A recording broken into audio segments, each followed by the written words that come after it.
एक पल के लिए सोचो, अगर YouTube ना होता तो हमारी जिंदगी कैसी होती। एंटरटेनमेंट चाहिए हो, कुकिंग सीखनी हो, एग्जाम के लिए नोट्स ढूंढने हो, या कोई गाना वगैरह सर्च करना हो, कोई मालूमाती चीज चाहिए हो, सबसे पहले हम कहाँ जाते हैं? YouTube पर। लेकिन क्या आप जानते हो कि इस डिजिटल गेंट की शुरुआत एक छोटी सी प्रॉब्लम और फ्रस्ट्रेशन से हुई थी। ये YouTube जो दुनिया का सेकंड लार्जेस्ट सर्च इंजन है गूगल के बाद, इस पे हर मिनट में 500 से ज्यादा घंटे की वीडियोस अपलोड होती हैं। YouTube को कब, किसने और कैसे बनाया? इस YouTube के ऊपर कितने लोगों की और कितने अरसे की मेहनत है? और क्या YouTube को आज भी वही लोग मैनेज कर रहे हैं जिन्होंने इसको फर्स्ट टाइम बनाया था? टाइम के साथ साथ कैसे YouTube का एल्गोरिदम और क्राइटेरियाज चेंज होते रहे? ये सब कुछ और मजीद बहुत कुछ जानिए इस वीडियो में। अस्सलाम वालेकुम व्यूअर्स, मैं उम्मीद करती हूँ कि आप सब खैरियत से होंगे। द बिट स्टोरी की इस वीडियो में आपका वेलकम है। बगैर वक्त को जाया किए आज की स्टोरी शुरू करते हैं। 2004 का एरा था जब इंटरनेट ग्रो तो कर रहा था, लेकिन उस वक्त एक बड़ी प्रॉब्लम थी। फोटोज तो इजी शेयर की जा सकती थी, लेकिन वीडियोस शेयर करना ऑलमोस्ट नामुमकिन था। इसी बैकग्राउंड में तीन दोस्त चांद हुरली, स्टीव चेन और जवेद करीम, जो कि उस वक्त पेपाल में काम करते थे, अक्सर अपनी बातों में टेक्नोलॉजी के फीचर्स और इंटरनेट की प्रॉब्लम्स डिस्कस करते रहते थे। और फिर जवेद करीम के साथ एक इंसिडेंट हुआ जो उनके लिए एक टर्निंग पॉइंट बन गया। उन्होंने ऑनलाइन एक पॉपुलर वीडियो ढूंढने की कोशिश की। पहली थी जेनेट जैक्सन का 2004 सुपर बाउल इंसिडेंट और दूसरी थी इंडियन ओशन सुनामी की शॉकिंग फुटेजेस। लेकिन पूरा इंटरनेट खंगालने के बाद भी उन्हें कहीं से वो वीडियोस नहीं मिली और ये उनके लिए एक बहुत ही फ्रस्ट्रेटिंग मोमेंट था, क्योंकि उन्होंने रियलाइज किया कि इंटरनेट पर वीडियोस का एक सेंट्रल हब तो एग्जिस्ट ही नहीं करता। इसी फ्रस्ट्रेशन ने उनके दिमाग में एक स्पार्क जगाया। क्या हो अगर एक ऐसा प्लेटफॉर्म हो जहाँ कोई भी इंसान अपनी वीडियोस अपलोड कर सके और फिर दुनिया भर के लोग उसे इंस्टेंटली देख भी सकें। ये सिंपल सी सोच उस वक्त किसी ने सीरियसली इमेजिन भी नहीं की थी, और इसी छोटी सी जरूरत ने उन तीन दोस्तों के जहन में एक ऐसा आइडिया पैदा किया जो आगे चलकर दुनिया का सबसे बड़ा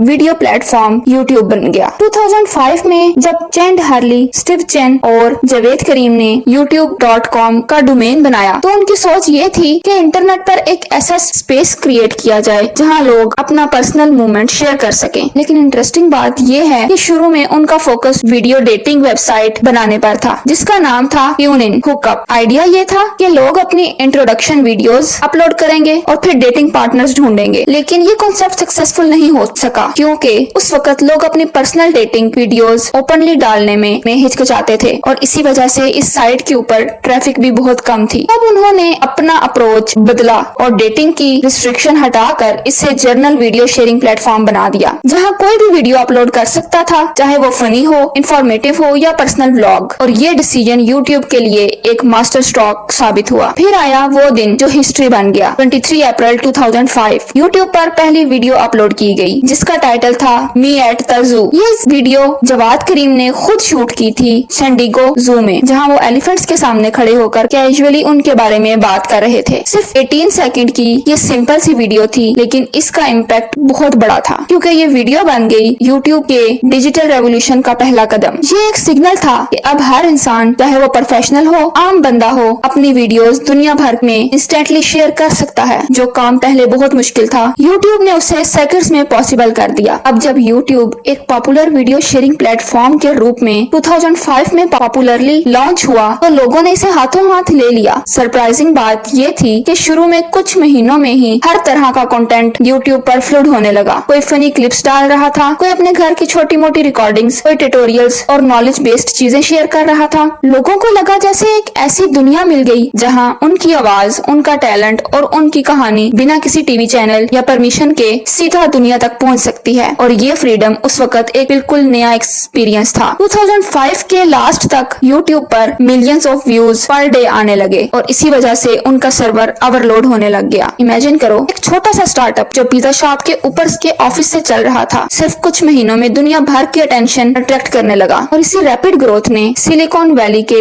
बड़े इन्वेस्टर्स का ध्यान भी खींच लिया। और फिर 2006 में एक ऐसी डील हुई जिसने यूट्यूब की किस्मत हमेशा के लिए बदल दी। गूगल ने यूट्यूब को 1.6 बिलियन डॉलर्स के स्टॉक डील में खरीद लिया। उस वक्त ये एक शॉक था, क्योंकि लोग सोच रहे थे कि ये एक नई वेबसाइट जो अभी प्लेटफॉर्म भी जनरेट नहीं कर रही, उसके लिए इतना बड़ी अमाउंट क्यों पे की गई। बहुत से एक्सपर्ट्स ने इसे रिस्की डील कहा और बोला कि गूगल शायद अपना पैसा वेस्ट कर रहा है। लेकिन गूगल के फाउंडर्स लैरी पेज और सर्जी ब्रिन को फ्यूचर नजर आ रहा था। उन्होंने समझ लिया था कि ऑनलाइन वीडियो ही अगला बड़ा रेवोल्यूशन होने वाला है और उनका ये डिसीजन 100% सही साबित हुआ। अगर आज देखा जाए तो गूगल का ये एक्विजिशन हिस्ट्री का एक लेजेंडरी बिजनेस मूव माना जाता है, क्योंकि इसने यूट्यूब को सिर्फ एक वीडियो साइट से उठाकर ग्लोबल एम्पायर बना दिया। गूगल के पास पहले से एडवर्टाइजिंग सिस्टम यानी एडसेंस था, और जब उसने यूट्यूब के साथ कंबाइन किया तो एक ऐसा इकोसिस्टम बना जहां क्रिएटर्स अर्न करने लगे, इन्वेस्टर्स को मैसिव ऑडियंस मिली और यूट्यूब एक्सपोनेंशियल ग्रोथ पर चला गया। जब गूगल ने यूट्यूब खरीदा तो उन्होंने समझा कि सिर्फ एक वीडियो शेयरिंग साइट बनाकर इसे सस्टेनेबल नहीं बनाया जा सकता। प्लेटफॉर्म पर हर रोज हजारों वीडियोस अपलोड हो रही थी, लेकिन क्रिएटर्स के पास कोई इंसेंटिव नहीं था कि वो हाई क्वालिटी कंटेंट बनाते रहें। इसी प्रॉब्लम को सॉल्व करने के लिए गूगल ने 2007 में यूट्यूब पार्टनर प्रोग्राम लॉन्च किया, और ये एक रेवोल्यूशनरी स्टेप था जहां क्रिएटर्स अपनी वीडियोस पर एड्स अलाउ कर सकते थे और उन एड्स की अर्निंग का एक हिस्सा डायरेक्टली उनके अकाउंट में जाता था। मतलब पहली बार इंटरनेट पर किसी आम इंसान को चांस मिला कि वो अपना आइडिया, टैलेंट या नॉलेज को मोनेटाइज करे। स्टार्ट में सिर्फ सिलेक्टेड क्रिएटर्स को ही यूट्यूब पार्टनर प्रोग्राम का एक्सेस मिला था, लेकिन आहिस्ता आहिस्ता इसे ओपन कर दिया गया और फिर हर उस बंदे को अपॉर्चुनिटी मिली जो कंसिस्टेंट और क्वालिटी कंटेंट बनाता था। ये एक टर्निंग पॉइंट था जहां यूट्यूब सिर्फ एंटरटेनमेंट का सोर्स नहीं रहा, बल्कि एक कैरियर ऑप्शन बन गया। ऐसे क्रिएटर्स सामने आने लगे जो घर बैठे अपनी स्किल दिखाकर दुनिया भर में पॉपुलर हो गए और लाखों करोड़ों रुपए कमाने लगे। और आज के टाइम पर इसकी एग्जांपल दुनिया के सामने है। PewDiePie एक गेमर जिसने अपनी फनी कमेंट्री और गेमिंग वीडियोस से यूट्यूब का सबसे बड़ा चैनल बिल्ड किया। मिस्टर बीस्ट जिन्होंने अपनी क्रिएटिव चैलेंजेस और फिलैंथेरेपी वीडियोस से बिलियंस व्यूज अचीव किए और अब मल्टी मिलियनर्स बन चुके हैं। इंडिया में कैरी मिराटी जिसने अपनी रोस्टिंग और कॉमेडी वीडियोस के थ्रू यूथ आइकन का स्टेटस हासिल किया। ये सब एग्जांपल्स एक ही चीज प्रूव करती हैं, यूट्यूब ने आम इंसान को एक ग्लोबल सेलिब्रिटी और एंटरप्रेन्योर बनने का चांस दिया। सिर्फ क्रिएटर ही नहीं बल्कि teachers, musicians, chefs, motivational speakers और स्मॉल बिजनेसेस यूट्यूब के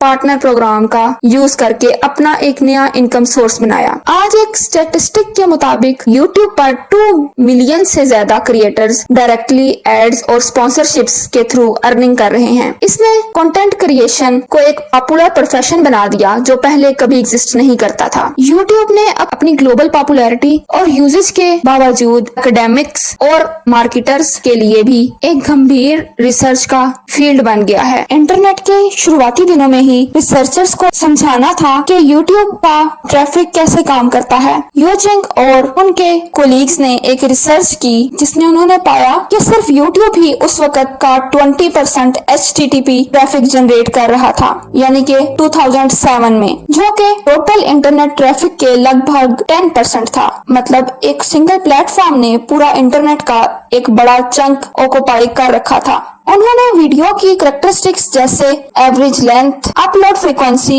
लोग किस टाइप की वीडियो ज्यादा देखते हैं और user interaction, comments, likes, ratings का भी एनालिसिस किया। एक और इंटरेस्टिंग फाइंडिंग थी कि यूट्यूब एक स्मॉल वर्ल्ड नेटवर्क जैसे बिहेव करता है, यानी कंटेंट और क्रिएटर्स एक दूसरे से छोटी छोटी क्लस्टर्स में इंटरकनेक्ट होते हैं। टाइम के साथ साथ यूट्यूब पर इतना ज्यादा कंटेंट हो गया कि रिसर्चर्स को एक बड़ा डाटा सेट बनाना पड़ा। इसीलिए 2020 में यूनिवर्स नाम का एक डाटा सेट रिलीज हुआ जिसमें 136,000 से ज्यादा इंग्लिश स्पीकिंग चैनल्स और 72.9 बिलियन वीडियोस का मेटा डाटा 2005 से 2019 तक कलेक्ट किया गया और ये डाटा सेट एक गोल्ड माइन बन गया जहां रिसर्चर्स यूट्यूब के trends, creator behaviours, audience growth और वायरल कंटेंट पैटर्न्स स्टडी कर सकते। इसके साथ साथ 2022 में अल्टरनेटिव मोनेटाइजेशन स्टडी की गई और ये स्टडी बहुत आई ओपनिंग थी। रिसर्चर्स ने देखा कि एड्स के अलावा क्रिएटर्स अपनी वीडियोस में और कौन से रेवेन्यू सोर्स यूज कर सकते हैं। रिजल्ट ये निकला कि 18% वीडियोस में अल्टरनेटिव मोनेटाइजेशन था, जैसे sponsorships, affiliate link, Patreon sports, merchandise stores वगैरह। और भी सरप्राइजिंग फैक्ट ये थे कि 61% चैनल्स ने कभी ना कभी ऐसे मोनेटाइजेशन मेथड यूज किए, मतलब यूट्यूब क्रिएटर्स एड्स पर डिपेंड नहीं रहे बल्कि अपने लिए मल्टीपल इनकम स्ट्रीम्स क्रिएट करने लगे। सबसे लेटेस्ट रिसर्च 2024 में हुई जिसमें यह देखा गया कि क्या यूट्यूब साइंटिफिक रिसर्च को भी इन्फ्लुएंस करता है, और आंसर था यस। रिसर्चर्स ने पाया कि अगर किसी एकेडमिक पेपर पर यूट्यूब पे एक इंगेजिंग वीडियो बन जाती है तो उस पेपर के साइटेशंस भी इंक्रीज होते हैं, मतलब यूट्यूब डायरेक्टली साइंस और रिसर्च की विजिबिलिटी और इम्पैक्ट को बढ़ा रहा है। ये सारी स्टडीज एक चीज क्लियर करती हैं, यूट्यूब सिर्फ एक वीडियो शेयरिंग साइट नहीं बल्कि एक ग्लोबल सोशियो टेक्निकल इकोसिस्टम है। 2007 में ये इंटरनेट ट्रैफिक का बड़ा चंक बन गया, 2020 में एक रिसर्च गोल्ड माइन और 2022 में एक क्रिएटर इकोनॉमी का अल्टरनेटिव रूटीन, और इसके साथ साथ 2024 में एकेडमिक नॉलेज का एम्पायर। आज से कुछ टाइम पहले पाकिस्तान, तुर्की और कुछ और कंट्रीज में यूट्यूब की कई बार बैन हुआ,